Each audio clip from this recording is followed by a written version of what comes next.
Hello and welcome to our first ever episode of Bang for Your Business. It's with me, Lucas Hamby, owner of Hamby Media, and James Bonet, owner of Oboe Media. We've got a bit of an interesting story how we kind of ended up working together. We both kind of previously were at the same company, Dennis Automotive.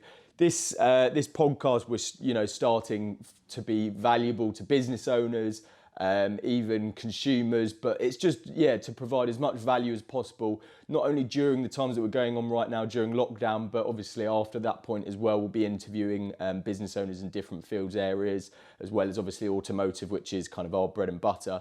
James, how are you doing? I'm good, thank you. Yeah, strange times. Obviously, we've been keeping up to date with each other during all of this craziness that's going on. We've kind of got questions we want to ask each other, but obviously we'll kind of get into that. But firstly, how's kind of everything since working at home? It's really just a question of adjusting to the new norms at the moment, isn't it?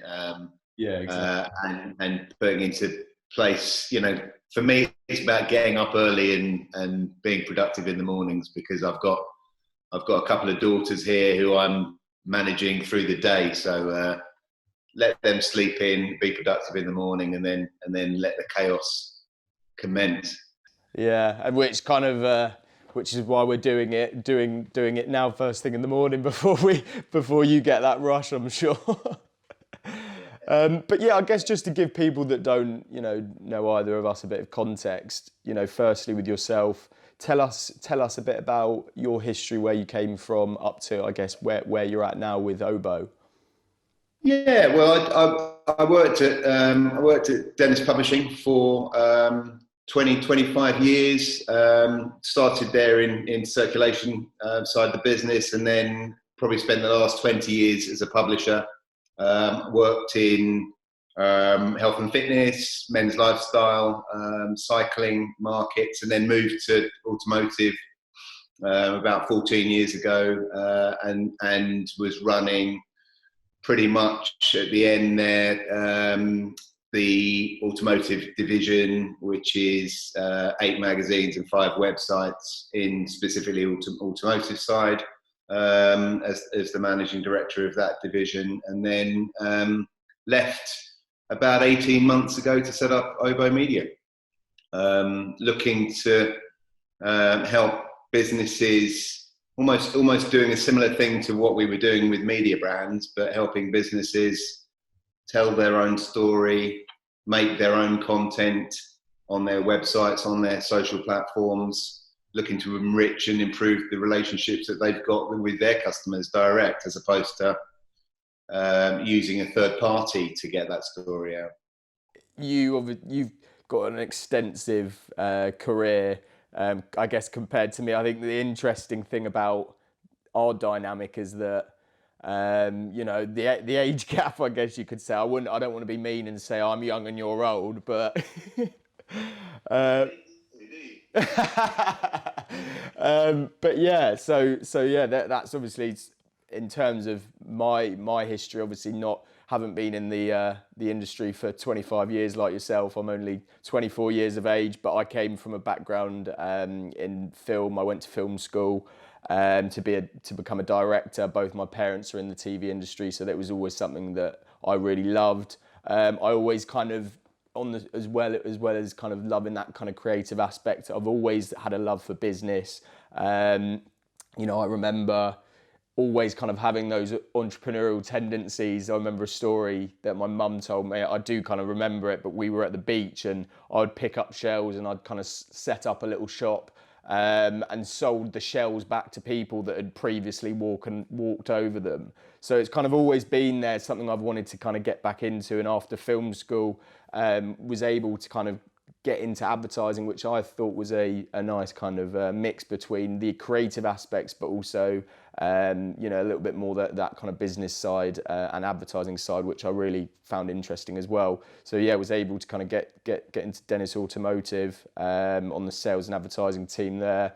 Worked there for a few years, and kind of then the itch, I kind of really kind of wanted to get into my own baby, as it were, and start something myself. So yeah, that's kind of how my journey's been. Obviously, then yeah, we've been going for a year. You and I have been working together along that time, and there's been things we've kind of learnt together as business owners, which is quite interesting. I mean, what for you would you say has been the hardest thing since starting on your own compared to being in, say, more the corporate world of media? Yeah, I think it sounds an odd answer, but loneliness is an issue, exacerbated a little bit by what's going on at the moment. I think you take for granted when you're part of a big family of sort of 300-400 people. You have a place in that family. Everyone knows your name. You walk in the building. It's a very different situation when you sat at your kitchen table, as I was for the first few months at Obo, and that's tough. A lot of things when you're in a big sort of management role. A lot of things, your day, your diary fills itself. You are busy. You walk in the building. You are busy until you leave. When you are running your own business, it's you need to be a self-starter. You need to drive the narrative, and you need to make things happen. Yeah. And that's it's both a tough thing, but it's also a fantastic thing, because you can be in a corporate position and make something happen and do something fantastic, and someone might pat you on the back, which is great. But when it's your own baby, and you make something happen, and you win a piece of business, or you find out from your client that the content you're putting in is really helping with the search, the rankings of search terms. That's amazing. I mean, it's a totally different feeling, and it's much more personal. But yeah, I think loneliness would be the first comment I would make, and I say that with slight reluctance, because part of me feels like it's not really the right thing to say. But I've spoken to loads of people in the last sort of 18 months, and so many people totally agree with that. And Why do you think it's not the right thing to say? I mean, do you see it as a bit of a taboo? I don't know. Yeah. Sorry, what was that? Sorry, Lucas. No, I was just saying, do you kind of, it's interesting you say that. Do you see it as a bit of a taboo in that sense? Yeah, I think maybe it's thinking it's maybe a sign of weakness. I don't know, but it's not. It's not, and it's a fact. It's a big fact, and actually, it's something we're all grappling with right now. I was speaking to a guy I work with one of my clients last week. He lives at home on his own. Sorry, he works and he sleeps and he watches telly, and he's basically spending the whole time on his own, and that's really tough. I mean, living on your own, when you've got a busy, chaotic life, and you're in and out of work, and you've got a big social scene. Yeah, it's wonderful living on your own, having the opportunity to have a bit of me time. But when me time is 24/7, that's tough.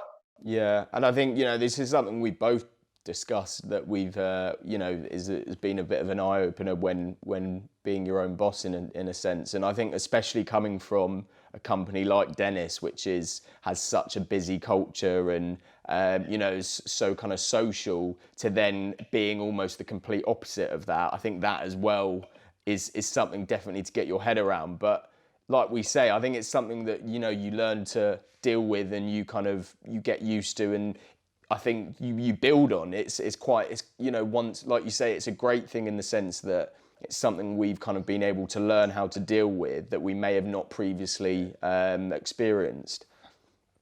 Yeah, and I think the relationship that we've built, gets us to that position where we're partners, and we can bounce ideas off one another in an equitable way. It's not, we both, I'm sure, bounce things off other people, but there's that element of you're asking them for a favour, aren't you? But with certainly my feeling about you is you are there for me. I can bounce stuff off you, run an idea by you, and it's a two-way street. You know, that's a given, and that's a great thing to have. Is that resource, I guess, if you call it that, to have that for one another. Yeah, yeah, exactly. So tell me a little bit about, you know, when your kind of chapter at Dennis was over, starting Obo. You know, how did you get into the business? Why that you know, content specifically? How did that all come about? I'd spent the best part of 20 years being responsible as a budget holder for acquiring, if you like, or commissioning content, copy, engaging copy, which people wanted to spend time consuming through a media brand. Over that 20 years, the world has tipped upside down. We used to sell huge numbers of magazines, and websites were fledgling. Social media wasn't even there. Fast forward that time, the barrier of entry to having your own platform, if you like, is reduced, and having a channel for an individual is something that you can do, you know, in half an hour. For giving businesses the opportunity of that reach, having websites which people can use to talk to people about what they do, but also the science of SEO and making sure that they can rank for certain terms, make sure they can earn their own traffic as opposed to buying in all of their traffic, and throwing that into the mix just gives companies another dimension, another opportunity to speak to people. And it's something, you know, something I've dealt with, and it's something I've known. I know the writers. I know a lot of the players in different markets. And actually, as I said earlier on, I've worked in 3 or 4 different markets. So it's not, you know, automotive is, as you said, our bread and butter. You know, we're both quite keen on health and fitness. You know, there aren't any restrictions on what you can do. You know, certainly when I was a publisher, I remember having a conversation with the founders at Evo magazine, and the first time I went to see them, we had a lunch, and they were quite hard on me, and they said to me, "So are you an automotive expert?" And I said, "No, I'm a publishing expert. You know, I could have published automotive, men's lifestyle, cycling, health and fitness, etc., etc., etc. You know, and it feels as long as you've got the key ingredients, as long as you've got someone that can write and someone that understands the market, you can provide quality and value to any business. Yeah, exactly. I mean, similarly to you, I mean, I kind of went through a phase where, you know, really quite early on in my career, I think what it was more than anything was, you know, I had those creative skills that I'd learned at film school that I really wanted to kind of push more. And then going into Dennis, what I kind of, you know, loved so much about that was that there was, you know, really made me hone in those skills of marketing, business, sales, all which are so important. And I think, you know, everyone needs to experience at some stage in their life. I think it's really important. Even if you're not a salesman, I think you can learn a lot from it. And you know, I've written sales down here. Actually, it's such an invaluable experience that you had there on the sales team at Dennis. Sorry to interrupt. Yeah, no, it's exactly. And I think learning the skills I did, you know, at Dennis over that period of time, it kind of made me want to really push team up these kind of different elements of that kind of creativity, but then also that kind of salesy business side of things that I've always also enjoyed. So, I started, I bought a social media marketing course on the side. I started kind of learning a lot about it in the evenings. And then, one thing I did was, I wanted to start, getting clients on the side. Obviously, they couldn't be within automotive because obviously that's kind of where I was working at Dennis and did conflict of interest there. But I wanted to, try and kind of hone in these skills, practice these skills as much as I could. And to do that, I kind of thought, what industry could I potentially work with on, that won't necessarily conflict with my working hours. And for me, that the only kind of industry was the restaurant industry. So kind of I got home from evenings at work and I would cold call these restaurants, and then started working with restaurants, and that's kind of where I started practicing social media marketing, and fell in love with it from that point, and realised that it was something I was quite good at. And once I'd got that confirmation that maybe this is something that could work, I just doubled down on it and kind of made that decision to leave. And that's, I guess, where we started talking properly, because although we were both at Dennis together, I mean, do you remember me at Dennis? I mean, I know you knew who I was, but that's always... So what's your name then? Of course I remember you. I remember you very fondly. The management team in the sales department always raved about you, and I love that story. I just want to go back a little bit, but I love that story that you were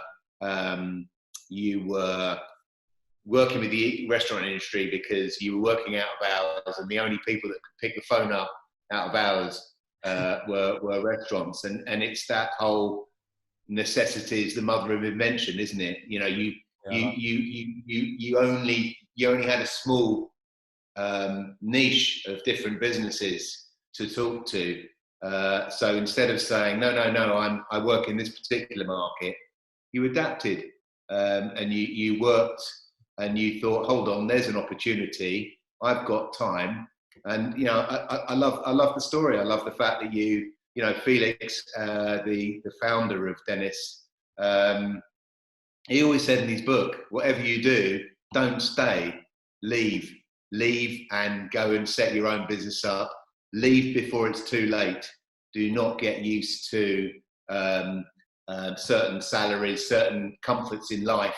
Go early and back yourself, back your instincts. And that's exactly what you've done. I think it's fantastic. No, thank you, James. And I think, on that note, I think a lot of it is as well, it's being self-aware and just following what you want to do. And sometimes, you just said what Felix had kind of mentioned in his book.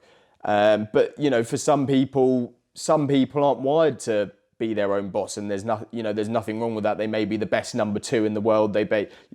Some people, it's just not what they're passionate about. It's not what they want. So it's about just being self-aware. It's not necessarily the right thing for everyone. It's just completely down to the way you're wired, your characteristics, what you're kind of interested in. So yeah, I mean, moving on from that, you kind of mentioned there, and it's quite a nice segue about how we adapted when becoming business owners.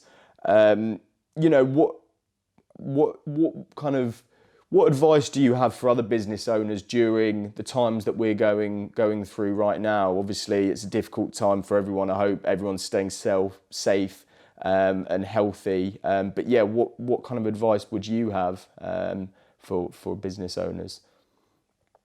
Well, I mean, it's interesting because we went through a number of periods of difficulty.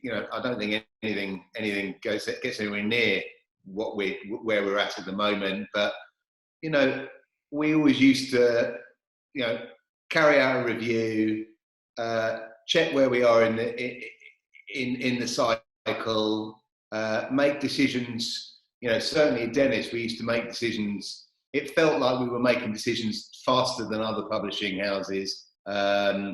We used to react, I felt, quicker, make a decision and stick with that decision.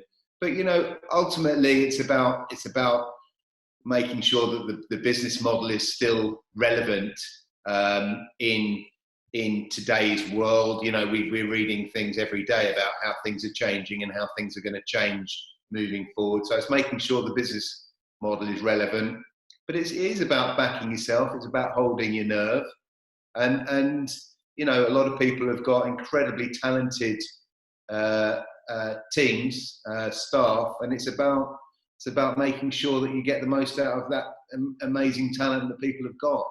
One of my clients has just built up an amazing team. They've only been going a few months.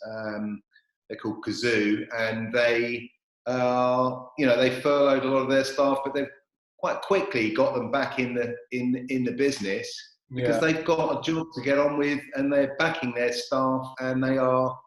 I've spoken to a few of them, and actually, it's interesting being furloughed because you sort of think, what does that say about me if I've been furloughed? So how come I've been furloughed and that other person hasn't been furloughed? I don't think that's necessarily a very nice place to be. But I'm not sure it reflected on this particular business, because quite quickly they've got them back in, and they're now really pushing hard for a lot of the things that they want to achieve. It does give them opportunities. I'm working with another client actually right now. It does give opportunities to develop social channels and website content strategies, because there's a little bit of a time of taking stock right now. There are writers available. So there's quite a lot of things that we can do now that perhaps you wouldn't be doing when you're doing other things full speed ahead. But yeah, holding your nerve. Apologies, I've gone on a bit there. No, it's really valuable stuff.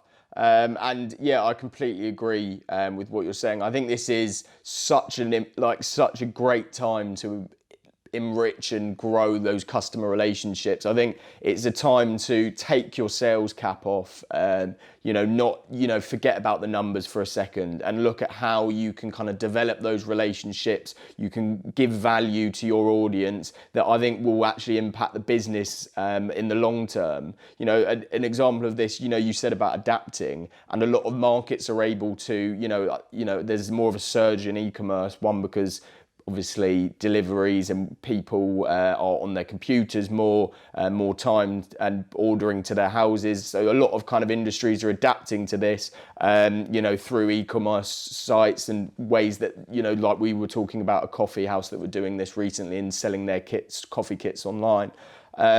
Some industries are doing that, but then for others, such as the automotive industry, it's not as easy to do that. For instance, some of my clients, dealerships, tuning companies, they can't really offer that kind of service. So in this industry, it's looking at how you can adapt in other ways. And I think offering that value, forgetting about that sales element and what you can do to actually help your customers. No kind of, no sales disguised by value, but actual true value, such as an example, one of my clients, they're a tuning company. They're actually going to be on the podcast with us in a couple of weeks, but they're a tuning company, and what they're doing is they're offering if anyone needs their car service, repair or upgrade work, they're offering to deliver and collect the cars, so the people don't even need to leave their homes. And, that's completely free of charge. They're not, obviously that's kind of coming out of their pocket, but that's what I'm talking about in terms of how you can offer value to your customers. Because if you're offering that service, just think about how that's going to enrich relationships in the long term. About being adaptable, isn't it? I was speaking to neighbours of ours who we do Zoom quizzes with, and we're talking about the local garden centre. You'd imagine that would be closed, but you pay online, you turn up, they open the boot, put the plants in the back, close the boot, and off you go. You don't get out of the car, and it's about yeah, but it's about adapting. And very interesting. It's businesses that adapt quickly. But there's also, I would imagine, moving forward, it's how many of them adapt, not just for now, but adapt for the future. And, you know, dropping cars off, picking cars up within the automotive industry is just a bit of a pain. It's a pain, isn't it? You've got to be somewhere and you've got to drop a car off. It's, you know, come and collect my car. That's going to save me loads of hassle. And it's just about adapting. So it's adapting for now, but it's also how much value is there moving forward in someone just doing exactly that, coming to pick your car up and dropping it back off at the end of the day. And how costly is that? And when you look at how much money a particular business is charging, well, it's not that expensive to do that at all. I completely agree. Where do you think, what impact do you think this will have on the automotive market? Yeah, I mean, that's a big question. It's a big market, and it's very tough times at the moment. A lot of if you look at the big OEMs, there's factories closing temporarily. They're reopening them now. Dealerships closed. Really, really tough. That's going to have a big impact. They're pushing from my old world. I still speak to my friends in the business. News stories. It's about being, again, adapting to making sure that there's news, because a lot of product launches are being delayed. So that's from a new car sales business. That's very tough. Less stock, less new models coming through. But it's about making sure that people have got the right product for the people at the right time. So more and more you're seeing people are delivering cars, people buying cars. They're buying them maybe online, they're buying them remotely as opposed to in a dealership, and they're having those cars delivered to their homes. And I think that's something that's going to happen in the future anyway. So I just think that's something that's going to speed things up. So if you look at all the things that have got to come into place, one of them is customer desirability, I guess, to buy a car remotely at the click of a button and just have it delivered. Maybe some people aren't ready for that, but I think this situation will speed that up, and I think that will be a greater thing in the future.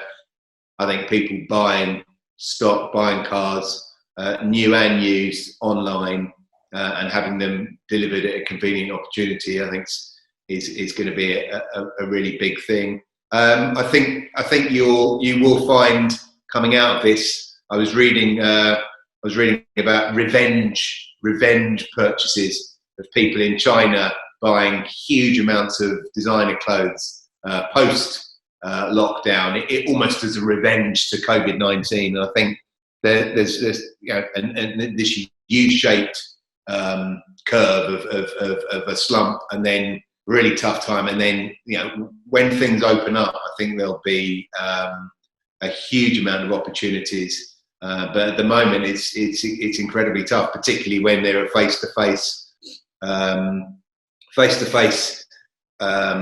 transactions. Another big area is within the automotive world is the motor show. So Geneva, you told me actually, Geneva, when it happened on the Friday before the Tuesday show, Geneva was cancelled.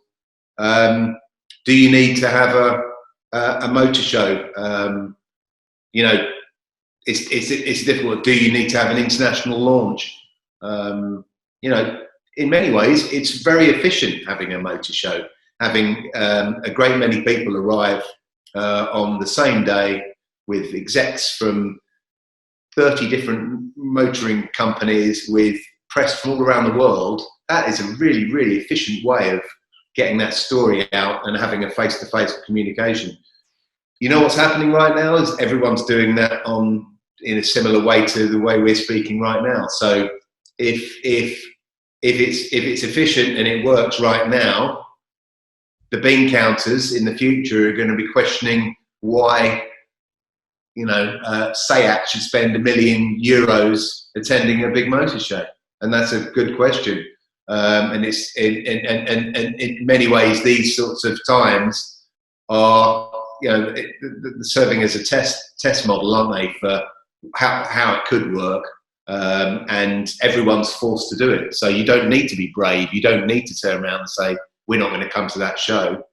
You've seen the proof's in the pudding, isn't it, in terms of whether it was successful or not, and people will make decisions on those issues. Yeah, exactly. And I mean, an example of another way it could be done, and obviously Aston Martin have done this this year, where they've done a launch on their YouTube channel, and they've launched their new models on the YouTube channel and just done a walk around of the cars, and it's so simple and easy, and that's like half a day of shooting, and then it's just up on their channel, where they've already got a community there, and it's almost, the levels of reach are almost higher than they would be at a launching at Geneva, for example. And they've got complete control, haven't they? They can say exactly what they want to say, and you've got total access there. You can run the whole thing, and that's kind of what I was thinking when I set Obo Media up. It's do you need to rely on a media brand to give you access? If it's that simple, if you can as a big player or a smaller player, if you can do that yourself, you can control it, and you can control the timing. I mean, one of the downsides of the Geneva Motor Show, and this is what certainly Ford being one of them has done, is instead of everything going out on the 2nd of March, and you're fighting with everyone else on the 2nd of March for people's attention, you turn around and say, well, we're going to do it on the 2nd of April, when no one else is launching, and we're going to dominate the people's attention. We're going to dominate the news agenda for that particular week. And I think that's so important. It's following that attention. And this is why, what I tell my clients all the time, it's why it's so important to build your own community through your social channels and through your own platforms, rather than relying on, a media company to do that for you.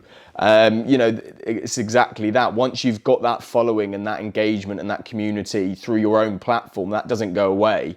If you pull an advert from a magazine, that's gone. Your presence is no longer there. So, like you say, it's I think, these times as well, in terms of digital marketing, what it will do for marketing, I think it's, there'll be another surge in social media marketing, and there will be a surge in social and how that's used. I think business owners, if they didn't use social media before this pandemic, I think they will do now, because it's been able to demonstrate the levels of connectivity you can have with your customers that you can't have in any other way. That connectivity is invaluable, and I think it's really going to show people how much value using social can bring to your advertising. I think as well, another point to make is it's a lot cheaper to advertise on social. Your money stretches further. There'll be less money in the system. It'll be less fluffy. These companies will have to make their budgets stretch further. So I can see more companies, independents, OEMs taking more of a strategy in this direction. And I was with someone yesterday, and they just talked about the value for money. I obviously wasn't with anyone, by the way. I was talking to them on Zoom, but just to clear that up. Just talking about the value for money. It's not only the value for money; it's what you can and can't do right now. So I've got friends that run events. They are legally prevented from running those events. Advertising, shooting commercials.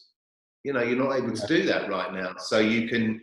So it's the opportunity of being able to actually do that particular initiative, but it's the value for money, and the value, and it's a lasting value as well. It's if you create good content, you've got that content, particularly if it's evergreen content. You can update it. It keeps, and this is what we successfully did at Dennis with the websites there. It keeps on giving that content as opposed to necessarily doing an event or doing marketing, which can be incredibly effective, of course. But once you've done it, you're out. It's done. You can't. You get less from that as the time goes on. Whereas good content, it stays there and it continues to work and successfully in terms of user experience, but also from an SEO perspective. And I think on that point as well, it's, look, it's that kind of phrase, look what we're doing, not what we're saying. And us right now, deciding to start this podcast during lockdown, it's exactly that. It's how can we create content that's going to kind of offer people value that will be long lasting, and then we can, adapt into different ways as well. It's doing things like this as a business that I think is kind of really powerful as well. Absolutely, and it's the, as I said earlier on, it's the lowering of the barrier of entry, isn't it? It's doing things that are easy to do, accessible, and as you said earlier on, people do have a little bit more time, on their hands with a lack of commute these days, so they do have more time to look at things, and they have opportunities. You have opportunities. We have opportunities to talk to them. Yeah, exactly. So yeah, I guess going. That's really, really interesting. I mean, going back to you and your career, would you say you've got any kind of game-changing moments, either within Dennis or Obo? Yeah, I mean, I think from an Obo perspective, it was getting my first client and starting to work with them. It was my first client was Kazoo, I've mentioned earlier. But they were sort of brand new business in my world, but embracing a model that's very much the future, and having the opportunity of working with them from ground zero, if you like, I think was invaluable. I had my first meeting with the CEO over there. It was an empty office. There was a PA and him, and that was it. And now I walk in. Well, latterly, I was walking in. There was 150 people in the business, and I've sort of seen that grow, and that's a wonderful thing. I've been lucky enough to be involved with some launches at Dennis. We launched Car Buyer, which was wonderful at that time. But Cyclist is a magazine. It's a slightly different from what I'm doing now, but it's a magazine which was beautiful, still is beautiful, and just having that opportunity to be involved with something new. It's 2012, so it was post Wiggins winning the Tour, 2012 Olympics, thrust cycling into the limelight. Yeah, I remember taking, because I like to ride my bike, and I remember riding down with a buddy of mine with a bag full of issue 1, and we went to the cafe, and there were a lot of fellow mammals there, middle-aged men in lycra, and I remember taking the magazine out and showing people. And we launched on the Wednesday. This was Sunday, and these guys were like, "Yeah, no, I've seen that."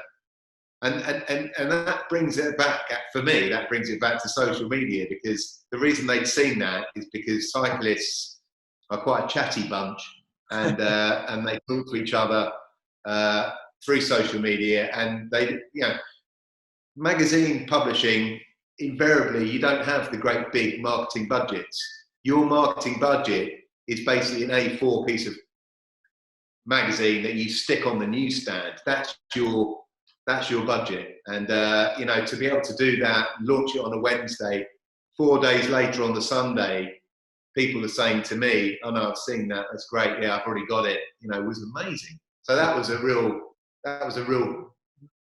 memorable moment that I've been involved in, for sure. No, it's that. Yeah, you should. Yeah, you should be very proud. It's an incredible magazine. Still to this day. For me, I'd say probably winning the Affluent Agency Award for client exceptional client results. But yeah, I mean that for me was huge because it was a great award to win, and especially so early on in my kind of business's journey. I think it was only six months or so into kind of Hamby Media, so to be recognised at that point was huge. We're pretty early on, so for me that was kind of it. But I think it goes to show that how much you can learn and grow in such a short period of time. And I think from that point, we've just kind of continued to grow and excel and learn to this point. So it's exciting, and yeah, I'm ready now for that next chapter. And I think if anything from this, we've been able to learn, that you can keep going and you will come out the other side. It's just about kind of staying positive. So kind of moving on from that point, what advice do you have for business owners, individuals about staying positive during something like this? I think people have you touched on it when we spoke about this the other day. It's about focusing on the things you can control, right? I mean, one of the issues about what's going on right now is so much of it's out of our control, and that people struggle with that right now because we live in a world where you can have things and you can do things now. And people want to, people live spontaneous lives, and when things are out of your control, people feel challenged and uncomfortable. So it's about sticking with the things that you can control, but it's also for me it's about keeping a positive frame of mind, backing myself, reminding myself of what I've done and what I can do. And again, I touched on it earlier on, I like riding my bicycle, and jumping on my bike, and it feels like I'm a little boy again. I've got the wind in my hair, and there's also a sense of adventure with the bicycle. You can just potter down a little side road and just go and have a little explore, and that's great. But it is getting out and we both share a love of exercise. I know you're a big fan of the gym, so it's about adapting your workouts and your regime around what you can do. But fitness, mental fitness, they go together. That's really important. I think mental health is number one at the end of the day, and you kind of see these gurus online saying you should be doing this, you should be doing that as a business owner, you need to be capitalizing.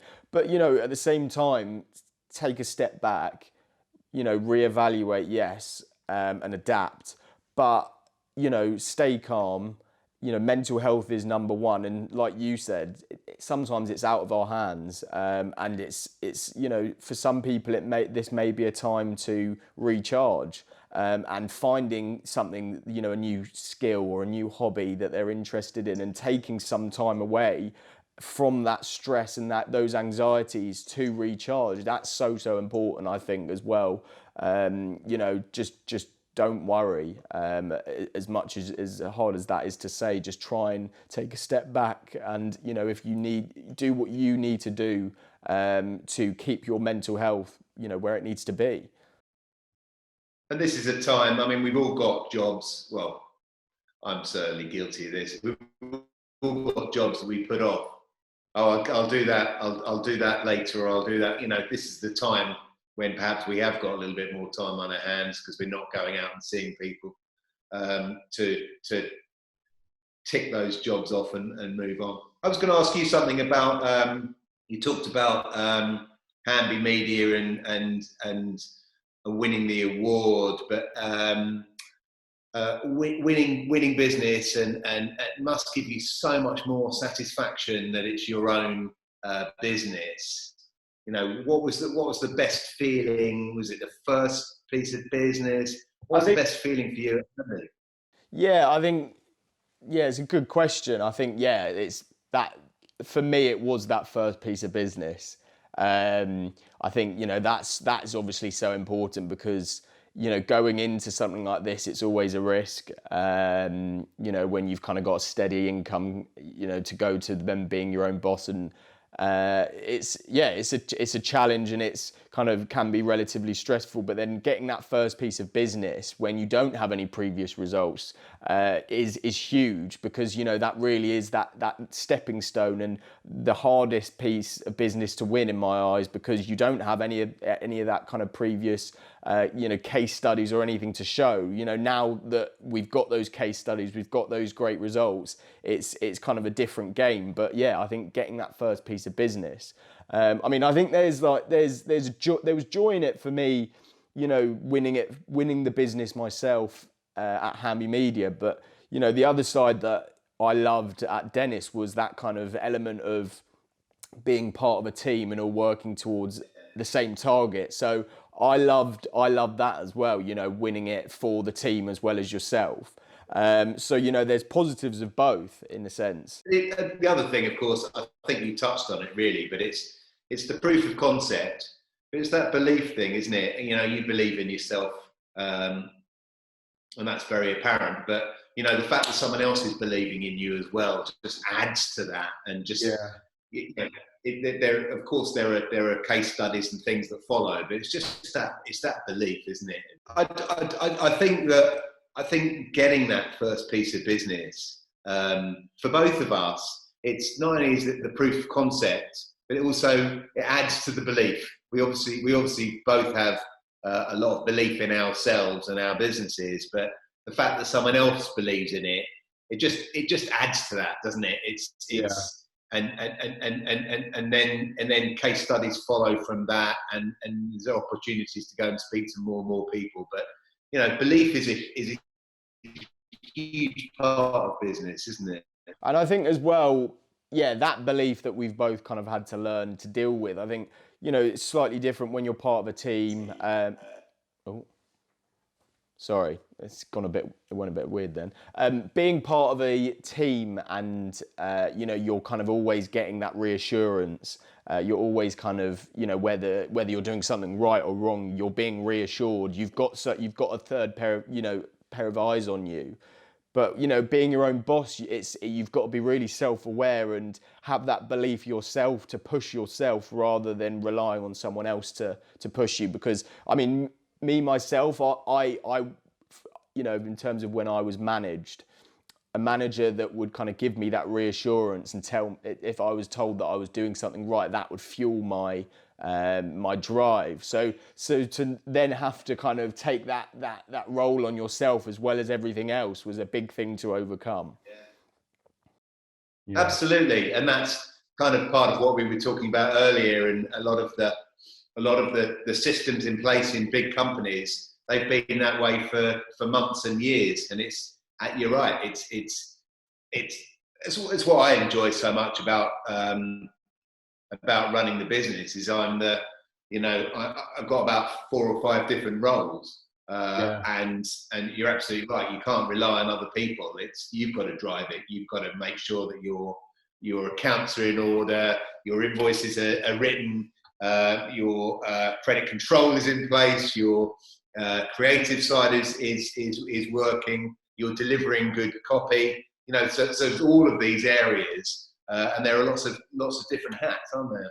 And I think on that note as well, and you know, I completely agree, but an important point to make is that, you know, don't micromanage. You know, it's difficult to let go sometimes when it is your own baby, and that's one thing I've had to kind of learn to do. You know, sometimes, yes, it's good to get in the trenches, it's good to learn all these different skills, but sometimes actually don't micromanage. And sometimes it's better to get someone else to do it that is better at the job, rather than, sometimes it is important to let go and let someone else do certain elements rather than taking everything on yourself.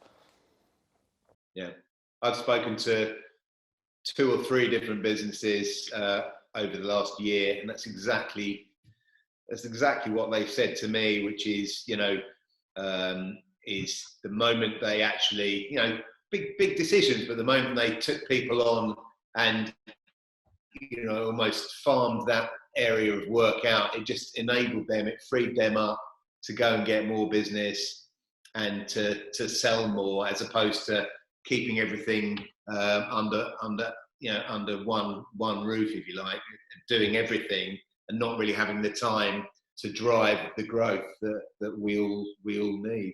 No, the only thing I was going to say was I missed it earlier on, but I think it's I think it's really important, is that I loved your story about selling space within a magazine, and so many of your clients were talking to you about social media and about what more they could do on their own platforms, and it was one of the inspiring and inspirational times for you, where you were kind of saying, well, I just book an ad on this page in this magazine, and they were like, well, I kind of want to do that over there. And I think that was quite a big moment for you, that sort of gave you the feeling that actually the market is moving here, and I probably don't want to be here, I want to be over there. Yeah, I think that's very important point, and it's something I should have kind of elaborated on earlier, but exactly that. I think it's about following the attention wherever that is. What's overpriced attention, what's underpriced attention, where that is, and that insight from those clients, that's where they wanted to be, was a big kind of light bulb moment for me. Especially as a lot of people within the automotive industry just weren't doing it well or right, or didn't have the means to be able to do it successfully. A lot of businesses try social media marketing, and they do it incorrectly, and as a result they've got this kind of idea that it doesn't work. So that's it needs to kind of be done in the right way to see how effective it really can be. Yeah, absolutely.